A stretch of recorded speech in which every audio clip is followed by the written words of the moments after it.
Happy Columbus Day. Just those 3 words trigger the left these days. In fact, over 50 cities and nearly half a dozen states have ditched Columbus Day and renamed the day Indigenous Peoples Day. Why? Well, because the left claims Christopher Columbus was a mass murderer who committed genocide against the Native American people in order to steal North America and colonize it.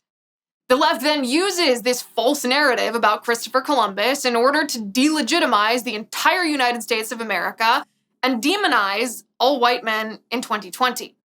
But this leftist narrative is built on lies. So today, in honor of Columbus Day, I bring you 4 lies about Christopher Columbus debunked.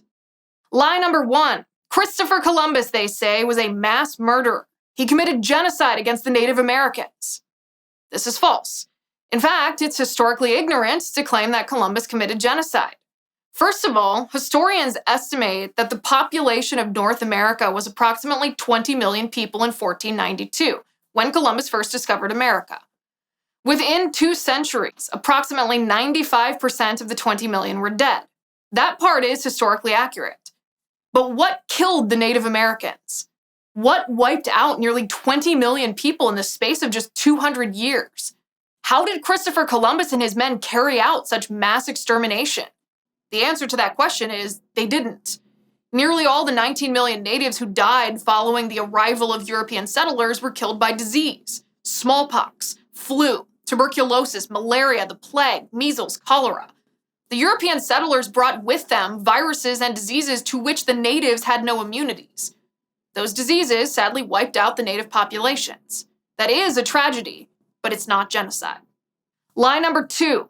Christopher Columbus, they say, was a brutal tyrant who abused the Native Americans. Again, this is mostly false. I say mostly false because it is true that Columbus and his men were no angels. I'm not trying to paint a false picture. They committed many wrongs, no doubt.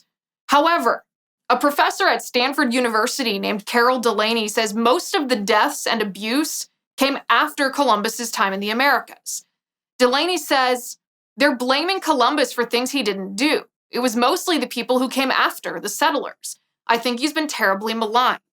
In other words, most of the mass deaths happened after Columbus because of disease, and most of the mistreatment of the Native Americans was perpetuated by people who came after Columbus.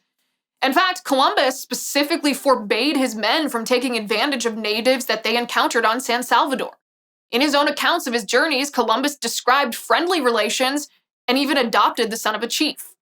Lie number 3. Christopher Columbus, they say, was a slave trader. This is actually true and false. It is true that Columbus took natives as slaves. There's no excuse for that. It is unequivocally wrong to enslave another human being for any reason. But the left misrepresents the historical context of Columbus's actions. The Native Americans were also famous for enslaving each other, and even the Pope sanctioned slavery of certain pagans at the time. None of that makes slavery right. It's hideous and immoral. But the left conveniently leaves out historical context in order to push their radical leftist narrative that Columbus was evil and therefore America is illegitimate. Lie number 4. There's proof, they say, that Christopher Columbus was evil. It was documented at the time he lived.